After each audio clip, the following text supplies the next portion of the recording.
The Magnus Archives, Episode 7. The Piper. It is starting to rain. This episode feels like a bit of a love letter to Wilfred Owen, and also like not. Keeping in mind that, of course, the authors of the Magnus Archives are, of course, authors and probably did a lot of study into creative writing and probably, degrees and such. The idea that they took an actual poet from World War I and was just like, his early work's kind of shit, yeah. But then again, if that's what they think, or if that is what the character that is giving the statement thinks, so Wilfred Owen is an actual poet who fought in World War I and didn't come back. And they are a renowned poet from the era that, their poems are acclaimed as just like, yep, this is the war poetry. And the whole thing feels an awful lot like someone had to take a class on this is a car episode, I think. This is a car episode. So of all of the episodes of the Magnus Archives so far, this is probably the one, or at least a one, that I would really like to have a discussion with the authors about. Because, so the main character, the fellow actually giving the statement, whose name I do not recall, is a sergeant, a non-commissioned officer, not a terribly fancy man, and he's been at war for 2 years as a non-commissioned officer. This guy knows what he is doing. This guy has seen some shit. So Wilfred Owen is the new second lieutenant, which, in fact, he's like a probationary, various qualifying words. This guy is as green as grass. However, he outranks everyone else. Or at least he outranks all of the people below him. And when I say below him, I mean this is a classism issue. So you gotta understand that our guy has been at war for 2 years. Snipers, gas attacks, all kinds of things. He mentions being badly burnt by a flamethrower, which is apparently evident. So he's been through some shit, though I think that was later. And then this fucker shows it, this high-class motherfucker. And he's like, I write poetry. Yes, I wish to grasp the truth of the war, really express it in the words like, this fucking guy. So they point out that Wilfred, the second lieutenant, ignored basically any of the sergeant's advice, any of their reports for quite a while, just kind of considering them beneath him sort of stuff. Again, this is a classism. This is doing a classism. I really want to know. I'd love to do an interview with these guys and just be like, tell me about the Piper. How much of this is coming from somewhere quite personal for you guys? And also, how much of the fellow giving the statements, view of Wilfred's early poetry as being vapid and trite and frankly dreadful do you think is the character's point of view or is the writer's point of view? I only recently heard about the phenomenon of fragging, right? So fragging is a Vietnam phenomenon, but I imagine there was a lot of phenomenons very similar to it previously. At which point, soldiers would get a new commanding officer, a new second lieutenant, a new lieutenant, and they'd be like, this guy's going to get us killed, we don't fucking like this guy. They'd just throw a frag grenade at him, usually into his tent while he was sleeping, and they'd just be like, we'll roll the dice on the next one. Now, I understand in World War I and II, particularly British officers, had a very high refresh rate, as it were. They died a lot. Apparently they refused to duck. Apparently this is a point of honor for them. All right. Have fun with that.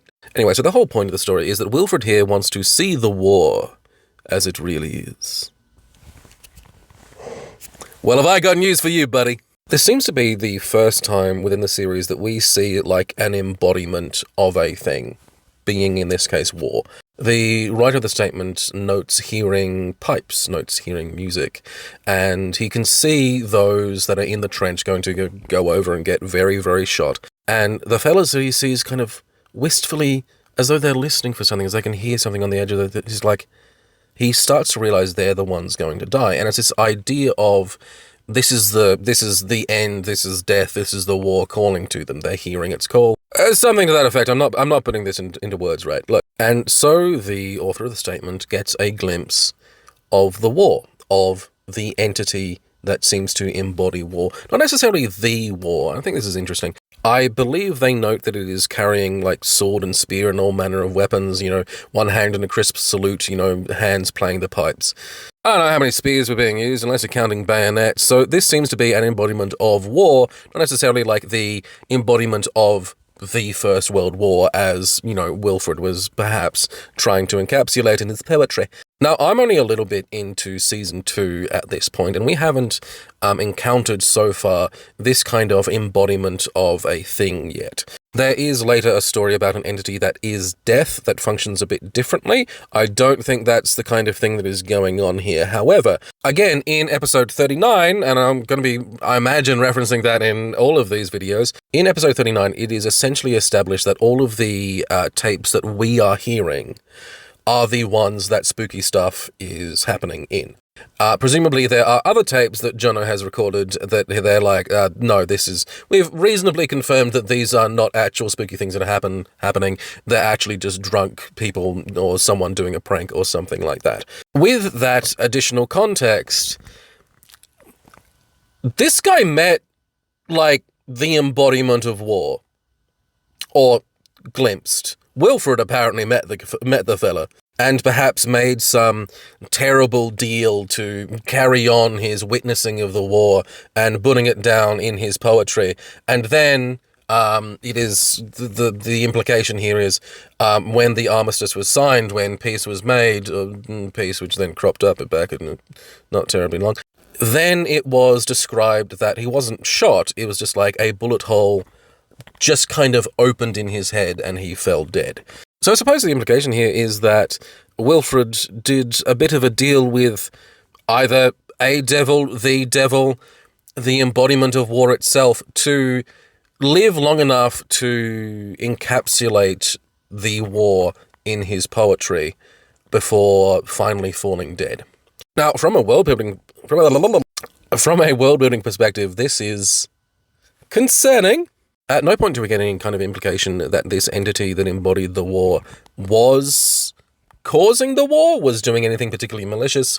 It was just there. Perhaps it was acting as a kind of psychopomp, some kind of reaper, something along these sorts of lines. All that we know is that, all that is rather implied, is that Wilfred made some kind of bargain with this thing, or something to that effect. Now, the end statement of the episode doesn't actually give us a whole lot. Jonathan, the archivist, does not seem terribly concerned that this statement may involve something of a god that apparently exists. They note that the name Joseph Rayner is something that rings a bell. Where that ends up coming back, I don't think I've gotten that far yet. Now, this seems to be the first situation in the Magnus Archives where we see an entity that is like, this isn't just like some kind of a monster. This isn't just some kind of nasty thing that wants to eat you or turn you into worms. This doesn't seem to be like some sinister group using magic or a demon taking over your mind. This seems to be some kind of entity that exists, that is doing its own thing, that may or may not have a certain amount of control over life and death, and embodies a concept, embodies the war. I get the feeling this is going to be important later. But yeah, all in all, good episode. I didn't really like it the first time I listened to it, but listening to it again and analysing a bit further, they do a pretty bloody good job of taking the idea of the sergeant and the green as grass second lieutenant. My light's on. I hope my car starts. It's fine, it's on a hill, I can do a roll start. The idea that, like, the sergeant, you know, the guy that actually knows what he's doing, is dealing with this bloody second lieutenant who comes in and just like, I want to encapsulate the war. I want to see the war for what it really is and put it down into words. This is my art. And then by the end of it, he's like, oh yeah, no, yeah, poor fucker did that. He did. Straight up, yep. Yeah, fuck. Yeah. So this is the first time, and not the last time, that we see actual historical figures cropping up in the Magnus Archives involved in various things. This was done with more respect for the character and the actual situation of the character, not just like glorifying, this is just like, no, this guy was kind of a jerk, didn't know what he was doing as a second lieutenant, as a fancy dickhead. But you know what? He did, in fact, meet the war. Well done. Well done, fellas. Well done.